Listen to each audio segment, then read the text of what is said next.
Welcome back, everybody. This is the thejonnymar, and I'm continuing with Final Fantasy II for the PSP. So, what we're going to do at the beginning of this episode is I'm going to talk a little bit about the statistics of our characters, and also the very unusual leveling system in this game. So what you'll notice right away is that I have designed my characters in a very particular way, which I talked about last time. And that is to take advantage of the ultimate kind of classes that I want them to fill. And you can design each of the characters to do basically whatever you want. That is entirely up to you. But you'll notice that every character has an attack stat, accuracy, defense, evasion, and magic defense, all of what you would expect. And as I mentioned last time, evasion is a very important stat in this game. Now you'll notice each character also has a handedness, so if you place a weapon in their primary hand, it will do more damage. And they also have a skill level with each of the weapon types, so you want to focus on one particular weapon in order to build that up over the course of the game. And I believe the maximum skill level is 16.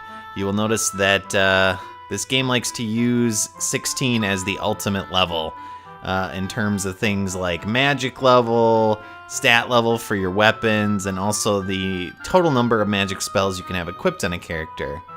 Now in terms of statistics, you are going to have to increase those through battle. They do not generally increase by gaining experience points, so to speak, like the previous game. Rather, in this game, what you have to do is actually use certain actions in battle, and that will cause a particular statistic to increase. So what I'm going to do is leave all of my characters in the front row, because basically I want to try to increase their HP somewhat quickly. And to get their HP to go up, what you need to do is have them take damage in battle. And so we're going to go into a battle, and I'll show off how to do that. And basically, again, what you need to do is take certain types of actions in battle to increase certain statistics. So if you want your character to increase their physical attack ability, you need them to physically attack. If you want them to increase their magic ability, like their intelligence, you need them to use magic in battle.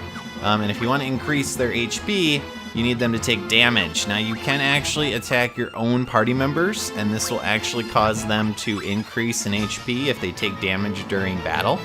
As long as it's roughly 10 to 20% of their total HP, they have a chance to increase their HP. But basically that's entirely up to you. There are some enemies later in the game that will do damage based on a set percentage, and so you don't want to over kind of increase your HP in the early parts of the game. But I will definitely be increasing it somewhat, just so I'm able to survive the early battles. So what I did is I leveled up a little bit. You'll notice I increased my HP. I also increased my weapon mastery with all of my main characters. That modified some of their statistics as well. And I also increased my cure spell up to level 2. Now the main reason I did that is I wanted to get some Jill, and I used that Jill to buy the Fire and Thunder spell for Maria, so that she can start working on developing those spells. And yes, I do pronounce it Jill, not Gil. So you will have to get used to that. I think I'm one of the few people that does do that. So we're going to start heading towards the next town. And basically that town is directly to the north and a little bit to the west. And that town's name is Gatrea. Now in Gatrea, there's not much going on. And you'll notice that we're getting into a lot of random encounters. This game does continue that tradition of Final Fantasy games. But Gatrea is just a little town, not much going on here. There are a few people we can talk to. There's not really anything new here. You can purchase leather armor if you want, but that will decrease, again, your evasion if you equip it with other types of armor. So instead, what we're going to do is just talk to everybody, and also I'll show you kind of what's available in the town in terms of items and things like that. Now, each of the item shops in the game, and that's regular items, tends to carry the same items. It's very rare that you will find items offered other than these main menus. So each shop will have these 3 different merchants, and they will sell basically the same things. Now, once in a while, they will sell something different, and if that is the case, I will let you know about it. But otherwise, again, not much to do here. What we need to do is eventually head to Castle Fynn. That is ultimately where we need to go next in the quest. And that is because there is someone in Fynn that we have to talk to. And you may remember who that person is. And that is a person that we heard a little bit about last time when we talked to Hilda and also to Prince Gordon. So again, nothing new really for us to pick up. I did purchase all of the items I wanted to in Altair. So for us, we're just going to continue onward to Fynn. And this is the little tip that we needed, that there's a pub on the outskirts of Fynn, and that there's a bartender there who is still pouring drinks for Imperials, but he is part of the rebellion. So what do we know about the rebellion? Well, we have a special word, right, that we use to let people know we are part of the rebellion. So maybe that will come into play once we get to Fynn. Now, as we're heading to Fynn, which is around this little lake here, you do want to spend basically your time directly next to the lake. Do not wander too far away from it, because if you head out into the woods area, you'll actually get into fights with pretty difficult enemies.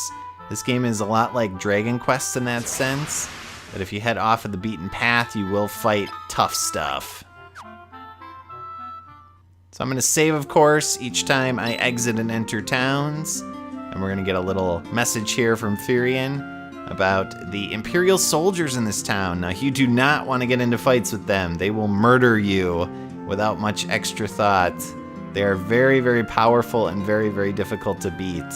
Now, they are very difficult, and that means they're at a very high level, too. So if you are able to beat them, which is technically possible using tomes, if you buy a lot of tomes in Altair or Gatrea, and if you use the tome as an item in battle from your inventory, it'll do a very powerful spell, and that can actually help you kill these things. It's a great place to level up very quickly, but I'm not going to be doing that because it's not really essential. So you'll notice that I did go around the outskirts of town, we headed into the bar, and then we tell the password to the barkeep here, and he will allow us to exit the bar into a secret area where there's a wounded soldier. And then he basically says, screw you guys, I'm going home because I'm tired of being here. So thank you, barkeep. Let's head into the secret passage here and see what we find. Well, we find some treasure chests. Of course, we're going to go for those before the wounded soldier. Now, unfortunately, all they have is 3 potions, but perhaps we'll get something of use from the soldier. No, we're not going to kill you. And we're not from the Empire. We are rebels. And we can, of course, let you know that by telling you our secret word. And this is Prince Scott. So we saw him kind of serving as a diversion during the opening sequence of the game when Hilda and Gordon and them were running from the castle when the Imperials attacked. He stayed behind and kind of allowed them all to escape by occupying the Imperials. So Scott wants us to do a few things. He wants us to kind of try to get Gordon to have some courage.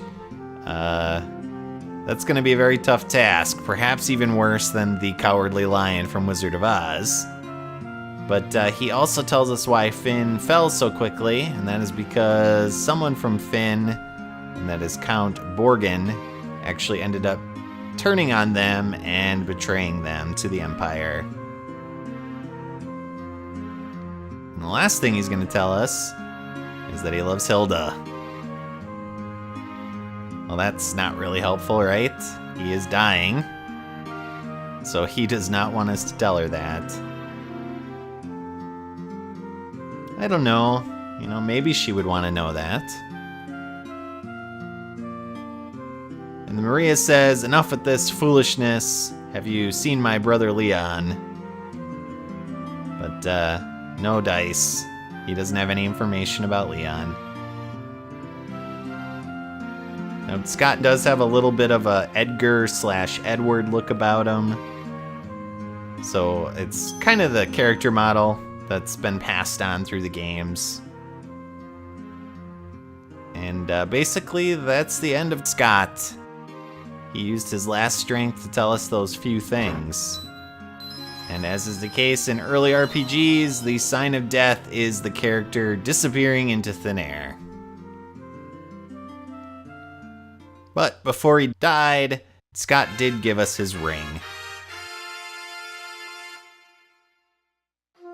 Now, the ring serves a couple different purposes. One is, of course, to show it to the various people that he told us to.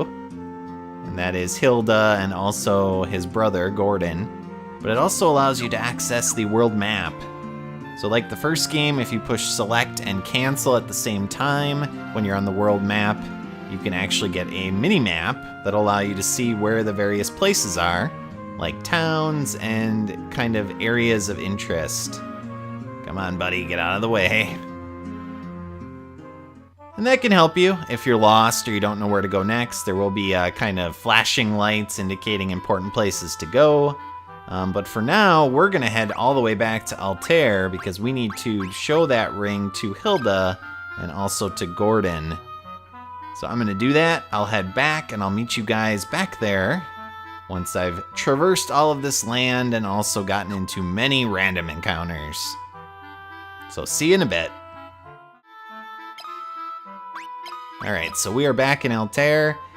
While I was coming here, I actually got the fire spell up to level 2 through battle. And I'm also going to start working on the thunder spell and also purchase a blizzard spell from Maria as well. But here's Gordon. Let's show him the ring and see what happens. It is.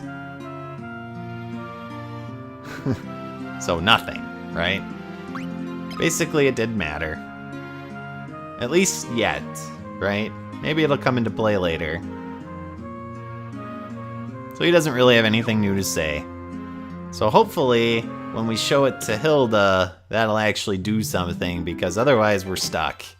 That was the only thing we needed to do that we knew to do, basically. So we need a new quest, and basically we're going to have to get that from Hilda. So let's head up to the throne room and show the ring to Hilda. Go into your item menu and, of course, click on the ring. Yes, it did. And unfortunately, he is not alive anymore.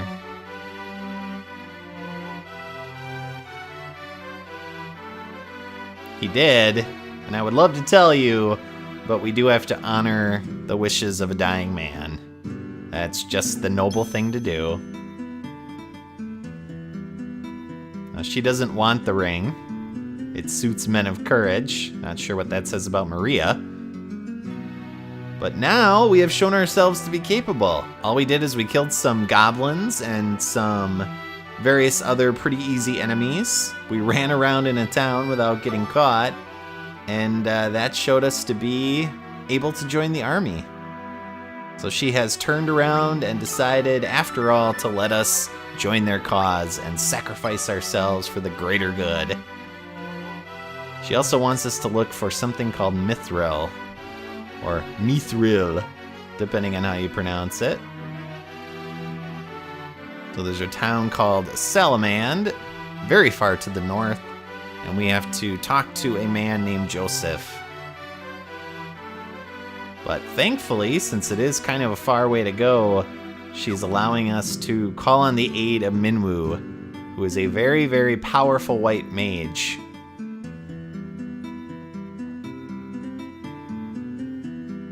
Paluma. Sounds a little bit like Palom, doesn't it, from Final Fantasy IV? But yay! Minwu joined us.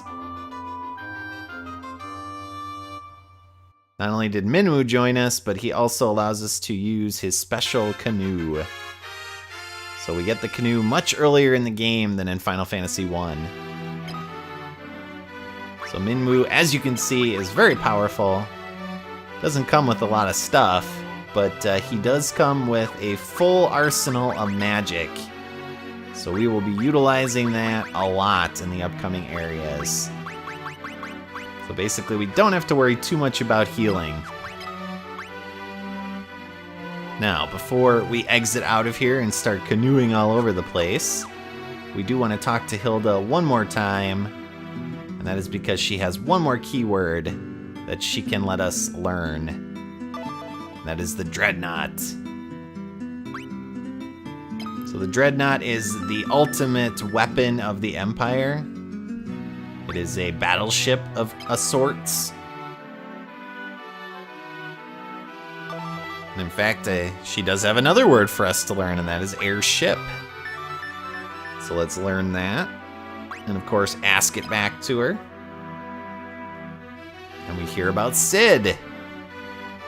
Now, if you're playing the original versions of these games, Sid is a reoccurring character, of course, in the Final Fantasy games, at least the name Sid.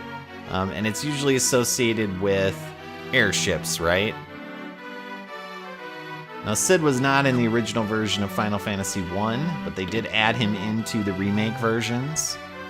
But this was the first appearance of Sid. And he has been in pretty much every Final Fantasy since. Now, we're also going to talk to the king and keep him updated as well. We find out that Scott had actually proposed to Hilda. And we're going to make it difficult for him to sleep at night by telling him about the Dreadnought. Poor King. But we do like to keep him updated, right?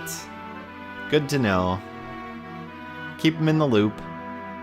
Maybe it'll play some sort of purpose in the future. And the last thing we're going to do in town before we start heading to the next town, which is Paloom, or Palom. No, Paloom. Is we are going to talk to the blacksmith in the weapon shop and ask him about Mithril too. Once we do that, I will purchase the final magic spell. Well, I suppose I can pick it up first. It's easier to access the magic shop. So let's buy a blizzard spell for Maria. Now we'll have one of each of the elemental spells. So now if we come across any enemies that are weak to it, of course, we will have the advantage. And then we will talk to the Master Blacksmith and ask him about Mithril as well. And he basically says, if I had some, I could make some impressive weapons and armor. So we want that, right? That's important. So we need to find some.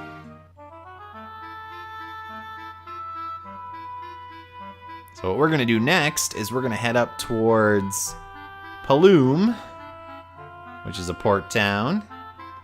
And then in my next episode, we're going to head towards Salamand and see if we can find Joseph and also the Mithril. Now we'll get to show off the canoe. But as always, viewers, thank you for watching. I hope you enjoyed this episode, and I'll see y'all next time as we continue onward. Geez, an airship.